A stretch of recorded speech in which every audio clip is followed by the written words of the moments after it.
শীতের যে মৌসুম শুরু হয়েছে সেই মৌসুম সম্পর্কে আমরা কয়েকটি কথা বলতে চাই। এই মৌসুম উপলক্ষে কোরআন এবং হাদিসের আলোকে 6টি আমল এবং 7টি মাসআলা আপনাদের সঙ্গে শেয়ার করতে চাই। শীত অনেক এলাকাতে বেশ জোরে সোরে শুরু হয়েছে, অনেক এলাকায় মাত্র শুরু হলো, খুব জোরে সোরে এখনো শুরু হয় নাই। শীতের এই মৌসুমটির নাম কোরআনে কারিমে আল্লাহ রাব্বুল আলামিন সূরা কুরাইশের মধ্যে উল্লেখ করেছেন, ইলাফিহিম রিহলাতাশ শিতাই ওয়াস সাইফ। একেবারে শীতা, এই আরবি শীত থেকে, কোরআনের এই শব্দ শীত থেকেই, শীতা থেকেই বাংলায় শীত শব্দটি এসেছে। তো এই শীতের মৌসুম উপলক্ষে আমাদের প্রিয় নবী সাল্লাল্লাহু আলাইহি ওয়াসাল্লাম একবার শীতের দিনে বের হলেন। হাদিসটি বিভিন্ন হাদিসের কিতাবে বর্ণিত হয়েছে। তিনি বের হয়ে দেখলেন যে শীতের সময় গাছের পাতাগুলো ঝরে যায় সাধারণত। তো একটা গাছের পাতা ঝরে গেছে, সামান্য কিছু পাতা আছে সেগুলো ঝরে ঝরে ভাব। নবীজি সাল্লাল্লাহু আলাইহি সাল্লাম গাছটি ধরে একটু ঝাঁকা দিলেন, একটু ঝাঁকুনি দেওয়ার পর অনেকগুলো পাতা আরো ঝরে পড়ে গেল। তখন তিনি সাহাবীদেরকে, উপস্থিত যারা ছিলেন তাদেরকে বললেন, শীতের মৌসুম আসলে গাছের পাতাগুলো ঝরে যায়, আর এই যে আমি নাড়া দিলাম দেখো অনেকগুলো পাতা ঝরে পড়ে গেল। যদি উত্তম রূপে পবিত্রতা অর্জন করার পর একজন ইমানদার যদি সর্বোত্তমভাবে, সুন্দরভাবে, ধীরস্থিরতার সাথে, খুশুর সাথে, গুরুত্বের সাথে আল্লাহ রাব্বুল আলামিনের প্রতি পরিপূর্ণ শ্রদ্ধা এবং ভক্তির সাথে হক আদায় করে 5 ওয়াক্ত সালাত ঠিকঠাক মতো আদায় করে, তো আল্লাহ রাব্বুল আলামিন তার গুনাহগুলোকে, এই গাছের পাতা যেরকম ঝরে শেষ হয়ে যায়, তার গুনাহগুলোকে আল্লাহ তাআলা এরকম মাফ করে দেন। তো শীতের এই মৌসুমকে কেন্দ্র করে প্রিয় নবী সাল্লাল্লাহু আলাইহি সাল্লামের অনেকগুলো হাদিস আমরা জানি, যে হাদিস থেকে আমাদের নিত্য নতুন অনেক বিষয় জানার আছে, বোঝার আছে। আজ আমরা শীতের মৌসুমকে কেন্দ্র করে নবী করিম সাল্লাল্লাহু আলাইহি সাল্লামের হাদিসের আলোকে, সাহাবায়ে কেরামের বিভিন্ন আসারের আলোকে 7টি আমলের কথা বলবো, 6টি আমলের কথা বলবো এবং 7টি মাসআলার কথা বলবো ইনশাআল্লাহ। মুহতারাম হাজিরিন, ইমানদার দুনিয়ার প্রত্যেকটা বিষয় থেকে সে শিক্ষা গ্রহণ করবে। প্রতিটা মৌসুম উপলক্ষে কোরআন এবং হাদিস তাকে সুনির্দিষ্ট কিছু দিক এবং নির্দেশনা দিয়েছে। শীতের মৌসুম উপলক্ষে নবী করিম সাল্লাল্লাহু আলাইহি সাল্লামের একটা হাদিস আমাদের সবসময় মাথায় থাকতে হবে। সে হাদিসটি আবু হুরায়রা রাদিয়াল্লাহু তাআলা আনহু বর্ণনা করেছেন। নবীজি সাল্লাল্লাহু আলাইহি সাল্লাম বলেছেন, ইশতাকাতিন নারু ইলা রাব্বিহা। জাহান্নাম আল্লাহ রাব্বুল আলামিনের কাছে একবার অনুযোগ করেছে, ফরিয়াদ করেছে।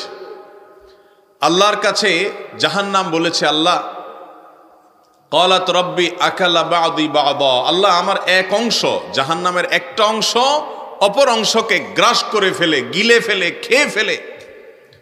কারণ জাহান্নামের 2টা পার্ট, একটা হলো নার বা আগুন, আরেকটা হলো জামহারির বা ঠান্ডা। জাহান্নামীদেরকে, পাপিষ্ঠদেরকে, আল্লাহর নাফরমান এবং কাফিরদেরকে জাহান্নামে যখন নিক্ষেপ করা হবে, কখনো ভয়াবহ আগুনে তাদেরকে শাস্তি দেওয়া হবে, আবার কখনো জামহারিরের ঠান্ডার তীব্রতা এবং ভয়াবহতা যেখানে চরমে থাকবে সেখানে রেখে তাদেরকে শাস্তি দেওয়া হবে। দুনিয়াতে হলে মরে যেত, সেখানে কোনো মরণ হবে না, শুধু শাস্তি ভোগ করতেই থাকবে। হাদিসে আসছে নবী সাল্লাল্লাহু আলাইহি সাল্লাম বলেছেন, জাহান্নামের আগুনের তাপ, এর উত্তাপ দুনিয়ার আগুনের চাইতে 70 গুণ বেশি ভয়াবহ হবে এবং মারাত্মক হবে। আল্লাহ তাআলা আমাদেরকে জাহান্নামের আযাব থেকে বেঁচে থাকার মতো আমল করে যাওয়ার তৌফিক দান করুন। জাহান্নামের আযাব থেকে আল্লাহ তাআলা আমাদের সবাইকে হেফাজতে রাখুন। মুহতারাম হাজিরিন, তো জাহান্নাম তার ভাষায়, আল্লাহ রাব্বুল আলামিন তার সকল সৃষ্টির ভাষা বোঝেন, তিনি সবকিছু জানেন, আলিম, তিনি সবকিছু তিনি জানেন। তো জাহান্নামের কথা বলার শক্তি আল্লাহ দিয়েছেন, জাহান্নাম কথা বলছে আল্লাহ তাআলার সাথে। তো আল্লাহ রাব্বুল আলামিন জাহান্নামকে যখন সে বলেছে যে আমার রাক্ষসে ভাবের কারণে এক অংশ অন্য অংশকে গ্রাস করে ফেলে, অর্থাৎ আপনারা দেখেন যখন মা চাচিরা রান্না বাড়া করেন, পাতিলের নিচের আগুন যখন খুব বেশি উত্তপ্ত হয়, তখন পাতিলের যে ভেতরে থাকা ভাত থাকুক বা যেটাই থাকুক, সেটা তখন প্রচণ্ড আগুনের কারণে, প্রচণ্ড উত্তাপের কারণে সেটার উপরে থাকা ঢাকনা এবং পাতিল ফেটে পড়ার উপক্রম হয়ে যায়। তো জাহান্নাম তার আগুনের তীব্রতার কারণে এক অংশ অন্য অংশকে গ্রাস করে ফেলার উপক্রম। আল্লাহ রাব্বুল আলামিন তখন জাহান্নামকে ফাআযিনা লাহা বিনাফাসাইন, দুটি শ্বাস ছাড়ার সুযোগ, অনুমতি দিলেন যে ঠিক আছে, তোমার ভাব এবং তীব্রতা কিছুটা কমানোর জন্য দুটি ভাব তুমি ছাড়বে। ওই যে পাতিলে রান্না করলে যখন খুব বেশি গরম হয়ে যায় এবং পাতিল ব্রাস্ট হয়ে যাওয়ার উপক্রম হয়, মা চাচিরা আস্তে করে ঢাকনাটা একটু সরায় ভাবটা চলে যাওয়ার সুযোগ করে দেন, যাতে করে তীব্রতা একটু কমে। তো জাহান্নামকে আল্লাহ রাব্বুল আলামিন দুটি নিঃশ্বাস ছাড়ার সুযোগ দিলেন, নাফাসুন ফিস সাইফি ওয়া নাফাসুন ফিস শীতা। একটি নিঃশ্বাস হলো গরমকালে, আরেকটা হলো শীতকালে।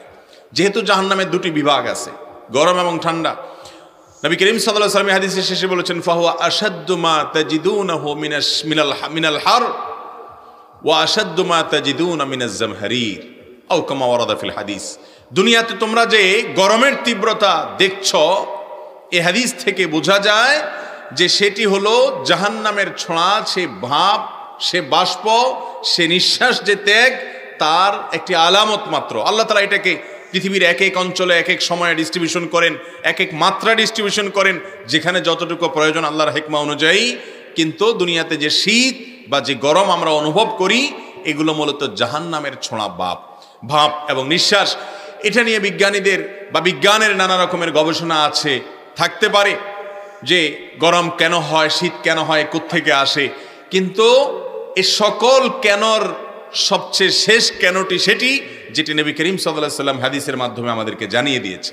মোহতারাম হাজরিন, এজন্য শীতের মৌসুম আসলে একজন ইমানদারের প্রথম করণীয় হলো এই কথা অনুভব করা, এই কথা উপলব্ধি করা, এই কথা মনের ভেতর জাগ্রত করা যে আমি যে শীতের কষ্ট অনুভব করছি, একইভাবে গরমের সময় আমি যে গরমের তীব্রতা অনুভব করছি, এটি জাহান্নামের ছোঁয়া ভাব।